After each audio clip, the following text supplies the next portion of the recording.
We must ask ourselves, what legacy do we wish to leave? Because the impact of all our choices will be felt by us all around the world, in the safety of their homes, the stability of their livelihoods, and the health of the natural world that sustains us all. According to a source, here's the quote: Prince William plans to flex his muscles and wipe his wayward brother, Prince Harry, and his power-hungry wife, Meghan, from the history books, it said. It seems like that lady is a temptress. She's a siren. She's lured him into the rock. The royal drama just hit a whole new level, and this time it's getting real serious. Meghan Markle is reportedly in full panic mode after shocking moves from Prince William that could change everything about her status forever. We're talking about titles, reputation, and a major shift inside the royal family that nobody saw coming this fast. Behind palace doors, things are heating up in a way that's impossible to ignore. Insiders are whispering that Prince William is stepping in with a bold plan that could strip Meghan of the very title that's kept her tied to royal life. And Meghan is not taking it lightly at all. The pressure is building, the stakes are sky high, and every move now feels like it could be the final one. And here's where it gets even more intense. This isn't just about titles. It's about power, image, and who really has control over the future of the monarchy. Meghan has spent years building her brand beyond the palace. But if this move goes through, it could flip everything upside down in an instant. Is this the moment everything finally unravels? Or is there a twist coming that nobody expects? One thing's clear, this situation is escalating fast, and the fallout could be huge. It didn't blow up all at once. It slid in quietly, almost unnoticed, like a low whisper drifting through Westminster. Prince William has finally snapped. Enough is enough. He has told friends he will strip Meghan Markle of the HR title. Beast has reported that King Charles is turning a blind eye, but King William won't. This was a messy gossip, not some viral stunt, and definitely not random noise people could laugh off. It felt planned, controlled, and way more serious than the usual chatter people are used to hearing. Something was moving behind closed doors, slow but steady. And before anyone could dismiss it, that quiet tension turned into something official inside the House of Lords. The very core of tradition and long-standing power. This wasn't about quick headlines or temporary drama. This was about legacy, image, and who really holds control when things get tense. At first, people thought it was just outside pressure, opinions, critics, the usual public noise, but now it's shifted into something much deeper and way more intense. The pressure isn't coming from the outside anymore. It's building from within the system itself. Meghan Markle, who still holds the Duchess of Sussex title for now, is suddenly facing a situation where that title might not stick around much longer. And this time, it's not just commentators or online voices speaking. It's the establishment making moves. No shocking reveal kicked this off. No dramatic moment that sparked outrage. It started with quiet conversations, the kind that slowly grow louder until they can't be ignored anymore.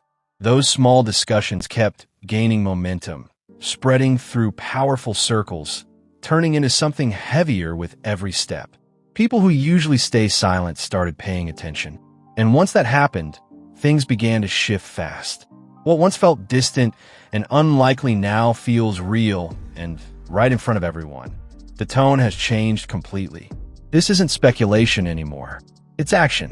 And now that quiet whisper has turned into a loud, undeniable shock wave echoing through the halls of power.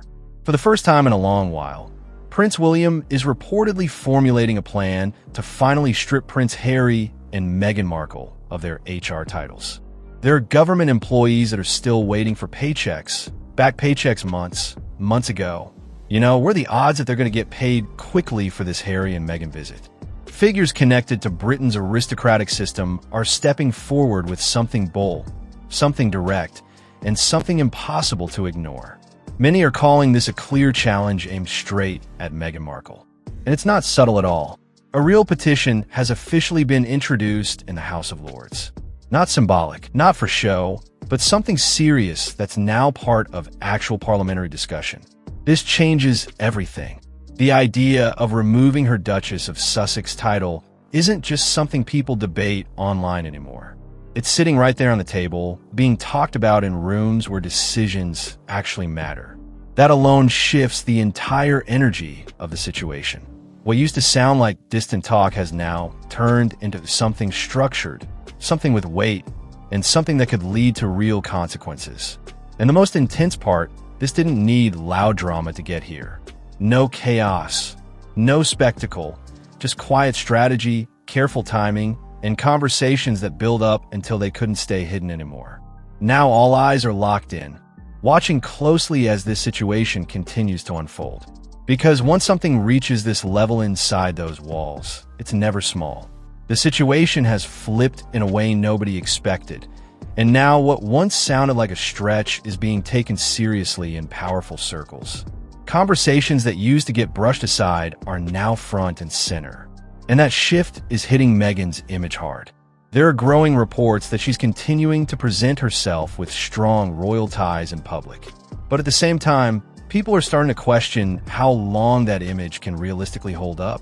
Zoom in here, and it says with the compliments of Her Royal Highness, the Duchess of Sussex. That is a title that was stripped from her when she and Harry made their whole racism debacle and left the UK, left their royal duties, and moved to the US to bug all of us. This woman looks to me like a malignant narcissist. This woman has zero self-awareness. The contrast is becoming impossible to ignore. Meanwhile, something else is happening quietly in the background that's raising even more questions.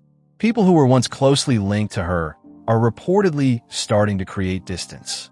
And it's not going unnoticed. When individuals begin stepping away like that, especially one after another, it sends a message without anyone needing to say a word. It adds a layer of uncertainty that only makes the situation feel more unstable. And while all of this plays out in public view, there's another building behind the scenes. Legal pressure is reportedly growing, slowly stacking up without making loud headlines, but still adding serious weight to everything going on. That it's not dramatic on the surface, but that steady build creates a different kind of tension, the kind that doesn't fade easily. Then everything shifts again, and this time it's all about how the public is reacting. The focus is no longer just on titles or internal royal matters. Now it's about reputation, and that's where things start to spiral fast. Online conversations are getting louder, sharper, and way more direct. People aren't holding back their opinions anymore, and the tone has clearly changed. Some critics have even started using the nickname Duchess of Drama. And while it may sound like a throwaway comment, it's catching attention in a big way. Once labels like that start circulating widely, they tend to stick, especially when more people keep repeating them. It turns into something bigger than just a joke. It becomes part of the narrative. And then comes the comparison that really gets people talking. Across social media, users are drawing bold lines between Meghan Markle and Gayle King, with some claiming Gayle appears more genuine and easier to believe. Wanted to exploit their royal titles, I think it stinks that, and think what King Charles should do, he should just strip them of the titles. Let them go off and be, celebrities. That's fine, but don't do it in the name of our royal family. Nobody talks like that. Nobody acts like that, because that's weird behavior that we're seeing from both of these people if we're supposed to be thinking under the impression that they're being authentic. That kind of statement is spreading quickly, pulling in reactions from all sides and fueling even more discussion. Whether those comparisons are fair or completely off base doesn't even seem to matter at this point. The conversation has taken on a life of its own, and it's moving fast. Every new comment, every viral post, and every opinion added in the mix is pushing the story further, making it harder to control or slow down. What's happening now goes beyond simple headlines. It's a full shift in public perception. And once that starts changing this quickly, it can impact everything connected to it. Then things took another unexpected turn when Meghan appeared on a podcast with Jamie Carn-Lemmer, a self-made billionaire known for deep, inspiring conversations and powerful success stories. The setup looked perfect for something real and emotional, the kind of interview people connect with instantly. But almost right away, viewers started picking up on a strange vibe that didn't sit right at all. What was expected to be open and heartfelt quickly came across to many watching as uncomfortable and overly controlled. Instead of flowing naturally, the interaction felt stiff, almost like every moment had been carefully planned out in advance. Some viewers even compared it to her past on-screen appearances, saying it gave off the same polished, picture-perfect energy that doesn't always feel real. During the conversation, Meghan spoke about pressure and personal struggles, even pausing to dab at her eyes as the moment got emotional. Or at least that's how it seemed at first glance. But people watching closely noticed something that instantly became a talking point everywhere. Despite the emotional tone, there didn't appear to be visible tears. That small detail quickly turned into a huge discussion online, with many questioning whether the moment was genuine or something more rehearsed. And once that question was out there, it spread fast. For hours since the release of Harry and Meghan's bombshell Netflix documentary, and the papers have been reacting overnight. Oh boy, have they been reacting. The pair are dominating the front pages. One conservative MP said that he is planning to bring forward legislation in an attempt to strip the Duke and Duchess of Sussex of their social media, lit up with reactions, breakdowns, and clips replaying that exact moment over and over again. Viewers weren't just watching anymore. They were analyzing every expression, every pause, every movement. But then came the twist that took things to another level. Older clips of Meghan suddenly started resurfacing, showing her openly talking about being able to cry on cue and bring out tears quickly when needed. That footage didn't stay hidden for long. It spread across platforms at lightning speed, pulling even more attention into the situation. Once those past comments entered the conversation, everything about the podcast moment started to look different to a lot of viewers. What was originally meant to feel emotional and personal began to come across for some as something more calculated and carefully delivered. The shift in perception was immediate, and it changed the tone of the entire discussion. And just like that, the timing made everything even more intense. The resurfaced clip and the podcast moment collided in a way that amplified doubts and raised even more questions. People who were unsure before suddenly felt more confident in their opinions, and the reactions only got stronger from there. Now, instead of focusing on the message she was trying to share, the conversation has completely shifted to how that moment was delivered and whether it felt real at all. That change in focus is what's keeping the situation alive and growing, with more people jumping in and forming their own conclusions as the clips continue to circulate. Just when it looked like things might calm down, a new voice jumped into the spotlight, and it pushed the whole conversation even further. Body language expert Scott Rouse stepped in with his take, and people immediately started paying attention. The only thing HR stands for in association with Meghan Markle is her ruthless home recordness. William will strip Prince Harry and Meghan Markle of their HR titles when he becomes king. He broke down Meghan's expressions in detail, pointing out repeated blinking, subtle facial shifts, and hand movements that didn't fully line up with what she was saying. According to him, those kinds of nonverbal signals can sometimes hint at discomfort or a disconnect between someone's words and what they're actually feeling. That analysis got people thinking fast, especially when he highlighted the contrast during her emotional moments. Her voice carried strain, but her face stayed surprisingly controlled. No clear tension, no visible signs of distress that usually come with strong emotions. That mismatch stood out to viewers, and suddenly a bigger question started circulating everywhere. Was the emotion completely genuine, or was it being carefully managed? And once that idea was out there, it spread quickly. People began re-watching clips with a different perspective, focusing on the small details they may have missed before.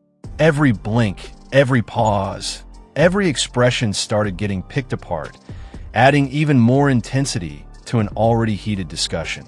But that wasn't the only moment catching attention. Meghan also shared something personal. She said she writes emails to her children every night, messages they can read when they're older. At first, it sounded heartfelt and thoughtful, the kind of gesture meant to show care and long-term connection, but online reactions didn't all go in the same direction. Some people were genuinely moved by the idea, calling it sweet and meaningful. Others, though, started questioning how realistic it really is to keep that up consistently over time. The debate picked up speed almost instantly, with different opinions clashing and adding another layer to the ongoing conversation. Then came the detail that really made people stop and look twice. During the podcast, a gift basket Meghan had given was shown, a gesture that seemed kind and well-intended on the surface. But what grabbed attention wasn't the gift itself. It was the handwritten note attached to it. The note was signed Her Royal Highness, and that's where things got people talking. That title isn't supposed to be used in that way anymore, which made the moment stand out right away. Viewers immediately started asking questions, trying to figure out why it showed up there at all. Was it just a habit, a branding choice, or something else entirely? No clear answer came with it, which only made the situation more intriguing. And in a moment where everything is already under a microscope, even small details like that can spark big reactions. And Prince Harry may no longer be working royals, but their recent trip to Nigeria looked very much like a royal tour of their own. Also is pretending like she's crying like we zoom in just to see there isn't a tear. Now, instead of slowing down, the conversation keeps expanding with every new observation and every new opinion added into the mix. What started as a single appearance has turned into a chain reaction of analysis, debate, and nonstop attention that doesn't seem to be fading anytime soon. This situation has moved way beyond online chatter or viral moments. It's now unfolding at a level that carries real authority and serious implications. We're not talking about hashtags or quick opinions anymore. A formal motion has reportedly been introduced in Parliament by Lord Simon Lee. And what's really turning heads is the kind of support it's attracting. Figures from both Conservative and Labour sides are backing it. And that kind of cross-party alignment instantly signals this is being treated as something major. When both sides come together like that, it sends a clear message this isn't minor and it's not being brushed aside. It's gaining traction in spaces where decisions actually matter, and that alone changes the entire tone of the situation. The petition itself is being described as something rarely seen, with language that's direct and hard to ignore. It reportedly raises concerns about stepping outside established protocols, using royal status in questionable ways, and even benefiting commercially from a title connected to the crown. Those behind the motion argue that the way the title has been handled doesn't match what it was originally meant for. And that claim is now siding inside a political and legal framework, not just public opinion. That shift is huge. What used to be debated in interviews and online discussions is now being examined in a space where outcomes could carry long-term impact. This is no longer just about perception. It's about potential action.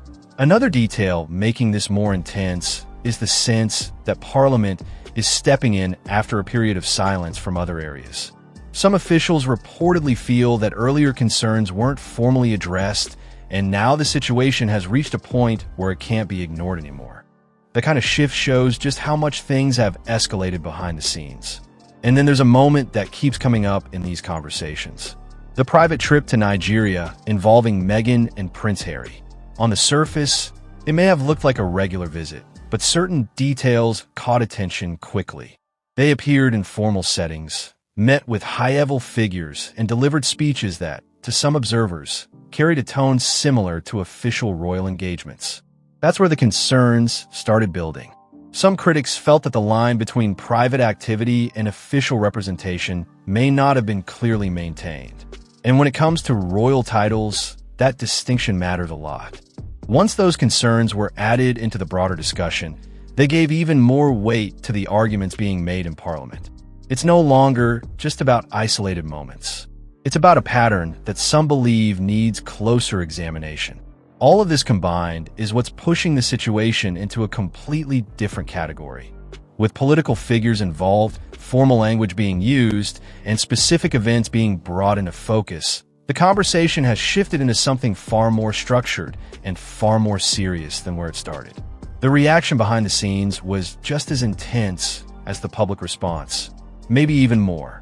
Reports suggest that people within government circles and royal offices didn't expect things to unfold the way they did during that visit. It caught them off guard, and that surprise quickly turned into concern. Inside the House of Lords, some figures are now framing this as something bigger than image or headlines. It's about how situations like this are viewed on an international level, and whether there's any confusion about who officially represents what. That angle changes everything, because once it moves into global perception, the stakes rise fast. It's no longer just about personal decisions. It's about how the monarchy is seen and managed in a modern context. And with that shift, the discussions are getting sharper and more focused. People are asking harder questions about responsibility, accountability, and what the rules should be moving forward. The situation is also drawing comparisons to other royal moments where decisions had long-lasting impacts. Some are pointing to Prince Andrew's departure as an example of how the institution handles situations that touch on reputation and conduct. Whether those comparisons are fair or not, they're adding weight to the current debate. And then there's the financial aspect that's starting to get more attention. Reports are emerging about the costs tied to the royal family's activities and how they're justified to the public. With the Sussexes involved, those numbers are under extra scrutiny, especially in light of recent projects and public appearances. Critics are asking why certain expenses were covered when the individuals involved aren't working as royals anymore. Supporters argue that some costs are necessary for maintaining official duties, even if they're not frontline royals. But the debate is getting louder and more complicated. The media is also playing a big role in how this story is unfolding. Different outlets are framing the situation in ways that fit their narrative, which is adding to the confusion and intensity. Some are focusing on the drama and personal angles, while others are digging into the policy implications. And in the middle of it all, the public is reacting in real time, sharing opinions, memes, and reactions across social media. The conversation is moving fast, with new developments coming out almost daily. It's a story that's capturing attention globally, not just in the UK. As things continue to escalate, people are wondering what's next. Will there be more moves from Parliament? Will the palace issue a statement? And how will Meghan and Harry respond to the growing pressure? One thing's for sure, this isn't going away anytime soon. Section 55. The drama is far from over, and the stakes are higher than ever. With titles, reputation, and the future of the monarchy on the line, everyone involved is watching closely to see how it all plays out. And as the story develops, one question keeps coming up. What's the real story behind it all? The speculation is swirling, with theories ranging from personal conflicts to strategic power plays. But amidst all the noise, one thing's clear. This situation is about more than just titles or royal rules. It's about how institutions adapt to changing times and public expectations. The monarchy's been around for centuries, but today's world is different. People are asking questions about tradition, relevance, and accountability. And the Sussexes situation is bringing those questions to the forefront in a big way. Some see it as a clash between old and new ways of doing things. Others think it's about individuals making choices that impact the bigger picture. Either way, the conversation is shifting and people are paying attention. The palace hasn't commented officially on the specifics, but sources say they're watching the situation closely. What they do next could set a precedent for how similar situations are handled in the future. And that makes this about more than just one family, it's about the institution's direction. Meanwhile, Meghan's team is reportedly preparing for all scenarios. Whether that means addressing the rumors, pushing back on criticism, or focusing on their projects, nobody knows for sure. But one thing's certain, they're not backing down. As for Prince William, he's said to be taking a measured approach, focusing on supporting his family and the monarchy's work. But insiders say he's not happy about how things are playing out. And with the pressure building, his next move could be pivotal. The media frenzy shows no signs of slowing down, with outlets dissecting every detail and making predictions about what's next. And the public's eating it up, sharing opinions, and keeping the conversation going. It's a wild ride, and people are glued to their screens. Whether you love the royals or hate them, this drama's got everyone talking. And as long as the twists keep coming, the attention isn't going anywhere.